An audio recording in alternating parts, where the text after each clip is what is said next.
আমি এবারে প্রথমেই সিসিটিভি ফুটেজটা দেখাতে চাই।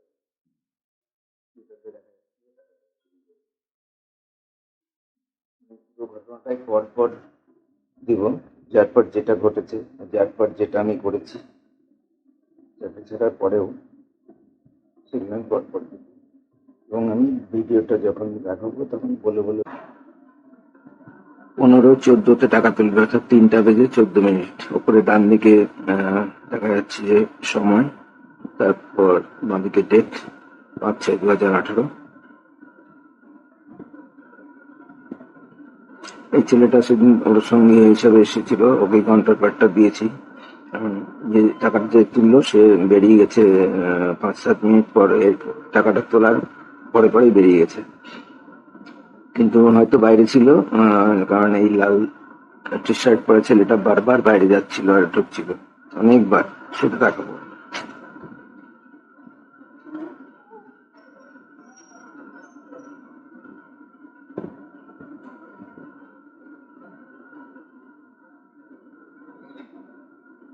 এই টাকাটা চুরি করলো সে, কিন্তু পরে কখনো আর আসেনি। প্রথম দিন দেখা হয়েছিল, এসেছিল এবং সে বুক টুক চাপড়ে বলেছিল আমাকে কেউ কিছু করতে পারবে না। ও কথাটাই ঠিক হয়েছে। আমাদের চিফ ম্যানেজারই এবং যে অন্যান্য অফিসার, স্পিড ম্যানেজার, ওদের কথাই রেখেছে, চোরের কথা রেখেছে, ওকে কেউ কিছু করতে পারেনি। চোরের যে মালিক, ক্যাশকিট কাস্টমার, খুব ইম্পর্টেন্ট কাস্টমার, সেও প্রথম দিনই বলেছিল ও টাকা চুরি ফুরি হয়নি, দেখেন ব্যাংকেই আছে।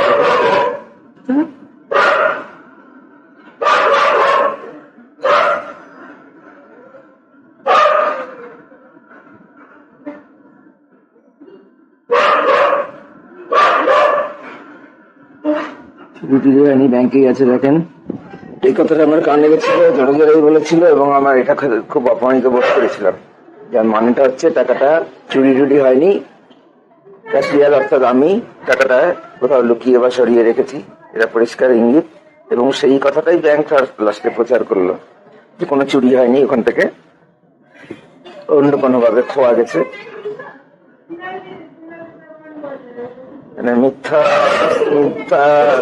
কথা বলে আমাকে, মানে এত অপদস্থ, যেখানে আমি সারা জীবনে কখনোই অপমানিত হওয়ার মতো কোনো কাজ করেনি এবং করেও নি কেউ।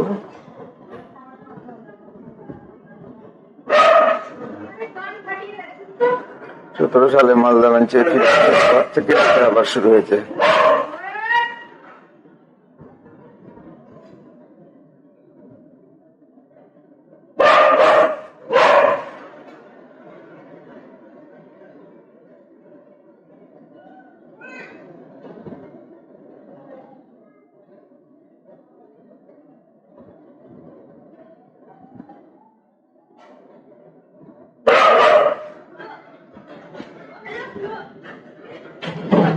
পনেরো 14/01